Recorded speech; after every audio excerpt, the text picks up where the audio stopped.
Doctor साहब, जब कोई शख्स जो है उसको एडिक्शन का प्रॉब्लम होता है और इधर डायबिटीज़ का भी प्रॉब्लम होता है, तो अल्कोहलिज्म और जैसे डायबिटीज़, अनकंट्रोल्ड डायबिटीज़, इसमें आप कोई कनेक्ट देखते हैं? डेफिनेटली कुछ लोगों का ख्याल है कि ये कोई इसमें बज़ाहिर तो कोई ताल्लुक़ नज़र नहीं आता, लेकिन अगर आप इसके केमिकल फार्मूले से भी आप आगाज़ करें तो इनका जो दोनों का जो केमिकल फार्मूला है ग्लूकोज़ का और अल्कोहल का, वो काफ़ी सिमिलर है। इसके जो बाई प्रोडक्ट्स हैं वो भी तकरीबन सिमिलर है। कार्बन डाइऑक्साइड बनती है, वाटर है और बाकी दूसरे कंपाउंड्स बनते हैं। तो डेफिनेटली इसका ताल्लुक़ बज़ाहिर देखने में तो नहीं लगता, लेकिन हकीकत में ये है और अमली तौर पे इसके सबूत भी हैं। दूसरा कि अल्कोहल जब इंसान लेता है तो उसके साथ एक जो बहुत बड़ा जो चीज़ एसोसिएटेड है वो ज़ाहिर है कि एडिक्शन का प्रॉब्लम होता है। कुछ लोग इसको रिकमेंड करते हैं जी मॉडरेशन में ली जा सकती है, लेकिन जैसे डॉक्टर सदाकत साहब की भी हमने कई बातें सुनी कि इंसान के कुछ जेनेटिकली कुछ लोग प्रीडिस्पोज होते हैं जो उसके अंदर एडिक्शन का पोटेंशियल होता है, उनके अंदर एक सिंगल डोज के 2-3 दफ़ा भी लेने से ये उनको इस इल्लत में मुब्तला हो जाते हैं।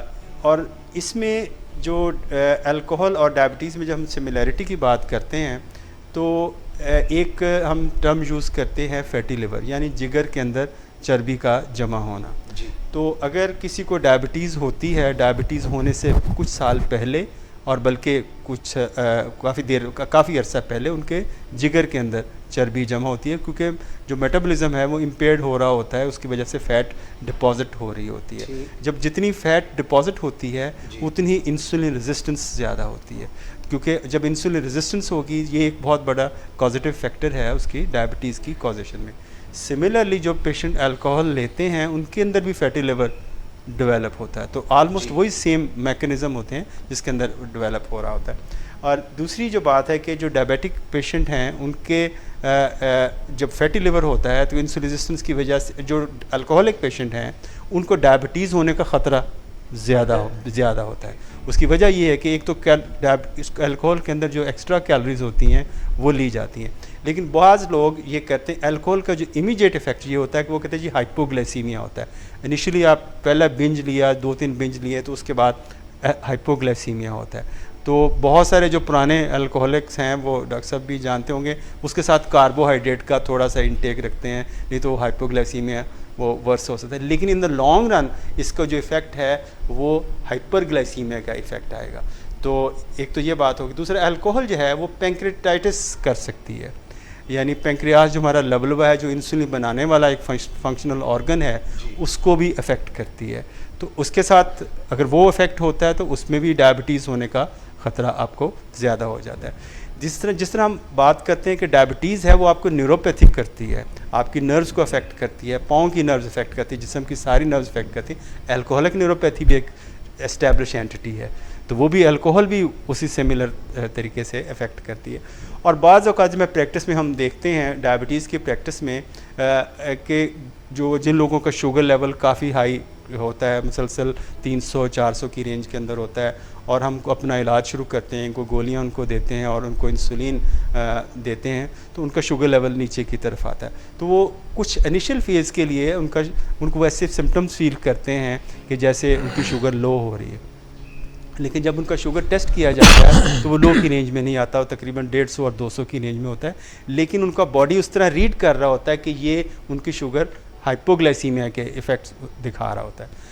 तो ये बिल्कुल सिमिलरली ये उसी तरह है कि अगर आप कोई बंदा अल्कोहल या कोई दूसरा एडिक्टिव सब्सटेंस ले रहा है तो उसको विड्रॉल सिम्टम आते हैं। तो इसको मैं अपनी ज़ुबान में कहता हूँ ये ग्लूकोज विड्रॉल हो रहा होता है। जब आप उसका जो शुगर लेवल नीचे आ रहा होता है तो जो जिस तरह विड्रॉल सिम्टम आते हैं, बुरी जो सिम्टम्स फील करता है जो कोई नशा छोड़ने के साथ, उसी से मिलती जुलती सिम्टम्स इसके साथ भी एसोसिएटेड होती है। तो उसमें बहुत सारे मरीज़ इसमें अपना इलाज छोड़ जाते हैं, जी मेरी तो 200 पे भी शुगर लो होती है, मैं तो बहुत मुझे डिस्कम्फर्ट होता है, तो मैं ये इलाज नहीं जारी रख सकता। तो इस तरह जो डायबिटीज़ को, अल्कोहल को हम अब सेपरेट नहीं कर सकते। जब अब मैनेजमेंट की बात करते हैं, इस तरफ भी हम बात भी करते हैं, तो वही जो प्रिंसिपल्स हैं बिहेवियर मॉडिफिकेशन के या लाइफस्टाइल मॉडिफिकेशन के जो हम डायबिटीज़ के अंदर इम्प्लीमेंट करते हैं, वो अल्कोहलिज्म के पे भी उसी तरह लागू होते हैं और उन्हीं खतूत पे हम इसको कंट्रोल कर सकते हैं। यहाँ डॉक्टर पे इम्तियाज़ ने जी। बड़ा ही खूबसूरत कंपैरिजन किया है। जो फिज़िकल पहलू थे वो भी बताए और साइकोलॉजिकल पहलू भी बताए। कुछ और बातें भी हैं, जैसे कि दोनों जेनेटिक बेस्ड डिसऑर्डर्स हैं, डायबिटीज़ भी और अल्कोहलिज्म भी, और दोनों में जब आउट ऑफ कंट्रोल होती है डायबिटीज़ या आउट ऑफ कंट्रोल अल्कोहलिज्म, तो दोनों में कीटोन्स बनते हैं जो मुंह से फिर एक ख़ास स्मेल आती है।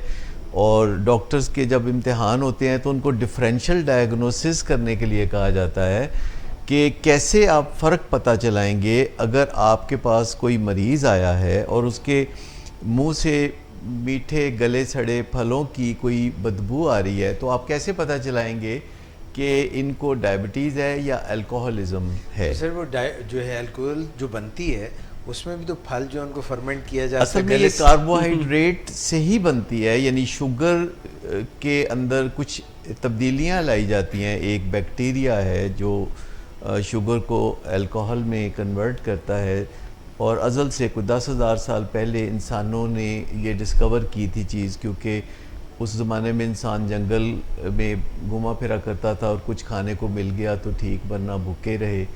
तो कोई भूखा इंसान था, उसको कुछ भी नहीं मिल रहा था, तो कहीं गले सड़े फल कहीं ज़मीन में दबे हुए थे जो उसने निकाल के खाए और उसकी भूख भी मिट गई और उसको कुछ सुरूर आया। तो उसने फिर जानबूझ के ऐसा करना शुरू कर लिया। उसने सीख लिया कि फलों को ऐसे करने से उसके अंदर ये अल्कोहल बनती है और उससे फिर मज़ा आता है। तो इंसानों ने 10,000 साल से इस बदबला को जो है गले से लगा रखा है।